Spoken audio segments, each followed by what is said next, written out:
Big round of applause for Phumzile Mlambo Ngcuka. Phumzile, thank you very much. Your words truly, truly inspiring, an excellent way, an inspired way to kick off our He for She campaign. He for She, I must say, is a solidarity movement, a partnership between women and men based on a shared commitment to fight against the persisting inequalities faced by women and girls. And now let's turn to a young woman who has chosen to lend her voice to this very important solidarity movement. She's a leading British actor, an advocate for gender equality in her own right. She's been involved with the promotion of girls' education for several years. As part of her humanitarian efforts, she's visited Bangladesh, Zambia, recently returned, as we just heard, from Uruguay on her first mission with UN Women. Ladies and gentlemen, please join me in welcoming to this stage our co-host and the UN Women's Global Goodwill Ambassador, Emma Watson.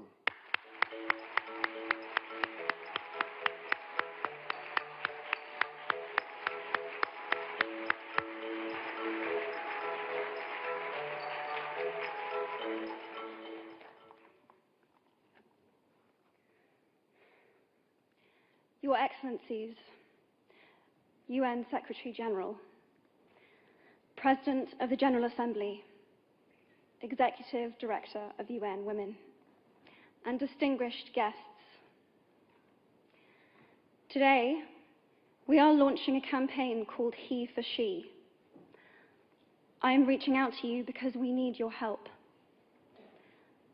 We want to end gender inequality, and to do this, we need everyone involved. This is the first campaign of its kind at the UN. We want to try and galvanize as many men and boys as possible to be advocates for change. And we don't just want to talk about it. We want to try and make sure that it's tangible. I was appointed as Goodwill Ambassador for UN Women 6 months ago. And the more I've spoken about feminism, the more I have realized that fighting for women's rights has too often become synonymous with man-hating. If there is one thing I know for certain, it is that this has to stop. For the record, feminism, by definition, is the belief that men and women should have equal rights and opportunities. It is the theory of the political, economic, and social equality of the sexes. I started questioning gender-based assumptions a long time ago. When I was 8, I was confused at being called bossy because I wanted to direct the plays that we would put on for our parents, but the boys were not. When at 14, I started to be sexualized by certain elements of the media. When at 15, my girlfriends started dropping out of their beloved sports teams because they didn't want to appear muscly. When at 18, my male friends were unable to express their feelings. I decided that I was a feminist, and this seemed uncomplicated to me. But my recent research has shown me that feminism has become an unpopular word.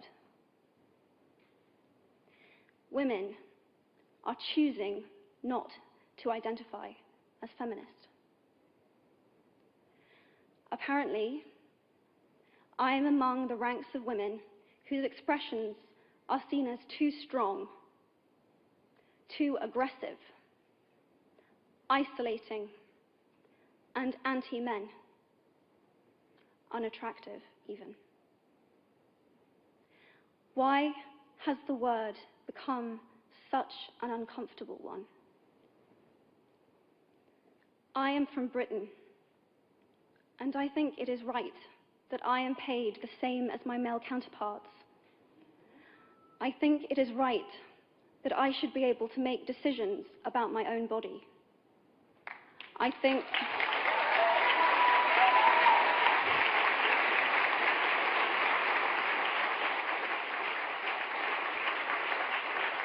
I think it is right that women be involved on my behalf in the policies and the decisions that will affect my life. I think it is right that socially I am afforded the same respect as men.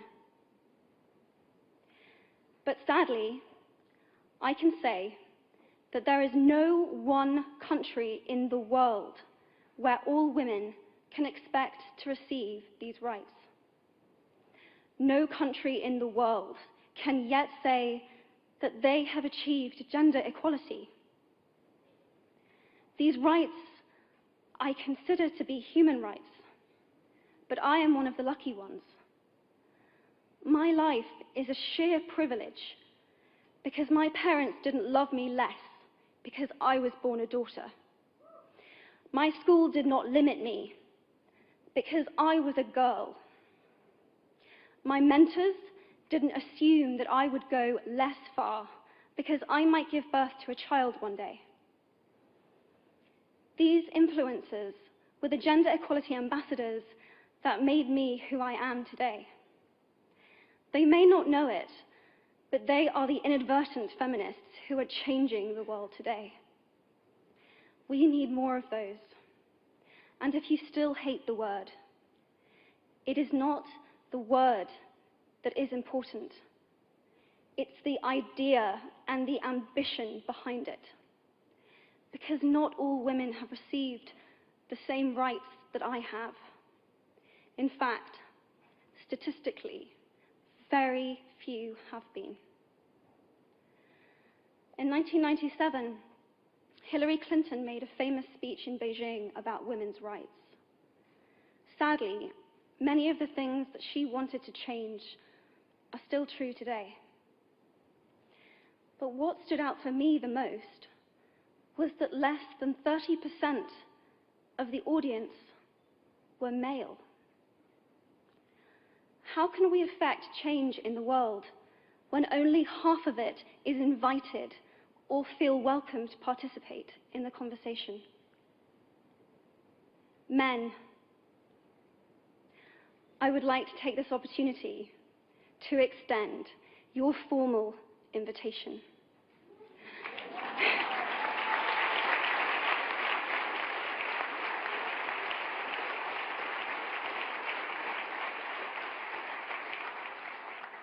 Gender equality is your issue too.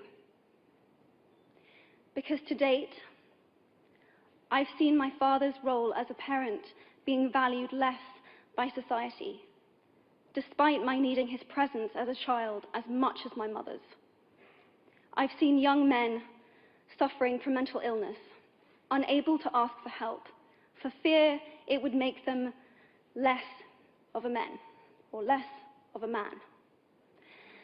In fact, in the UK, suicide is the biggest killer of men between 20 to 49, eclipsing road accidents, cancer, and coronary heart disease. I've seen men made fragile and insecure by a distorted sense of what constitutes male success. Men don't have the benefits of equality either. We don't often talk about men being imprisoned by gender stereotypes, but I can see that they are, and that when they are free, things will change for women as a natural consequence. If men don't have to be aggressive in order to be accepted, women won't feel compelled to be submissive. If men don't have to control, women won't have to be controlled.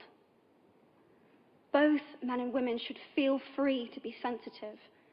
Both men and women should feel free to be strong. It is time that we all perceive gender on a spectrum instead of two sets of opposing ideals.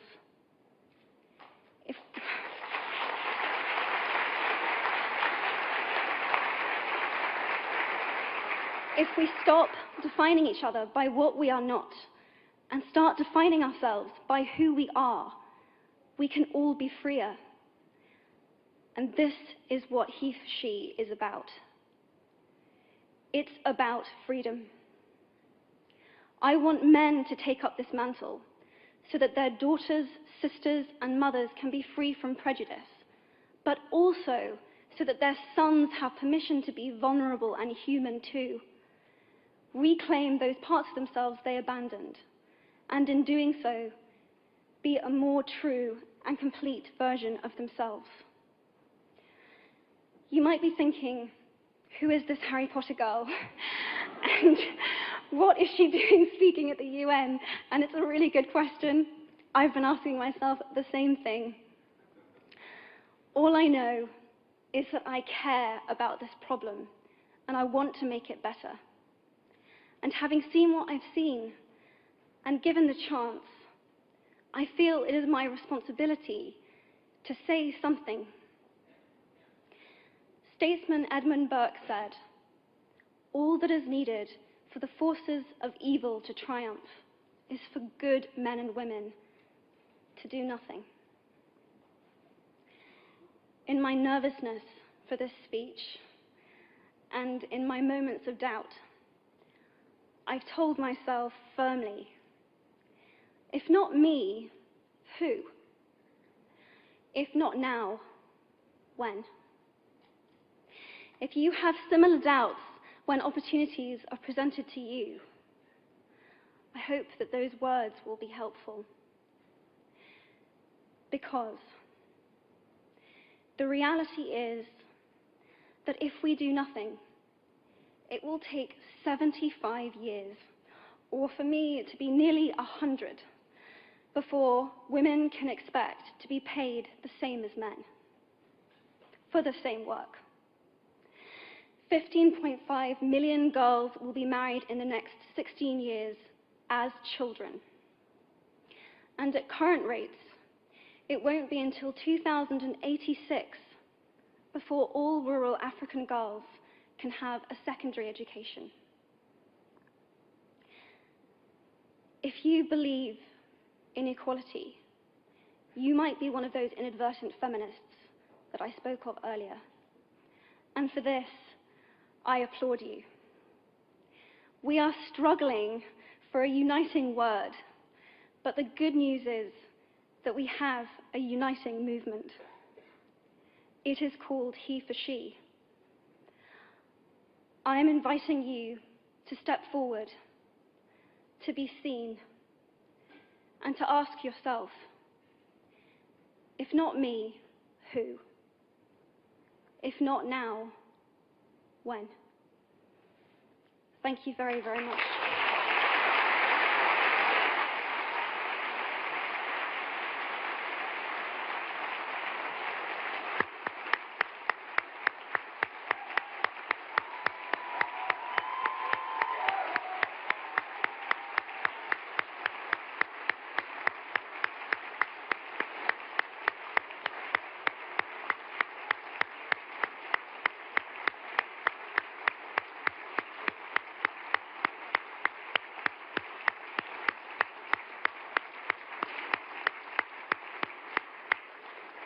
What a beautiful, beautiful speech. What a beautiful thought. Emma, pay attention.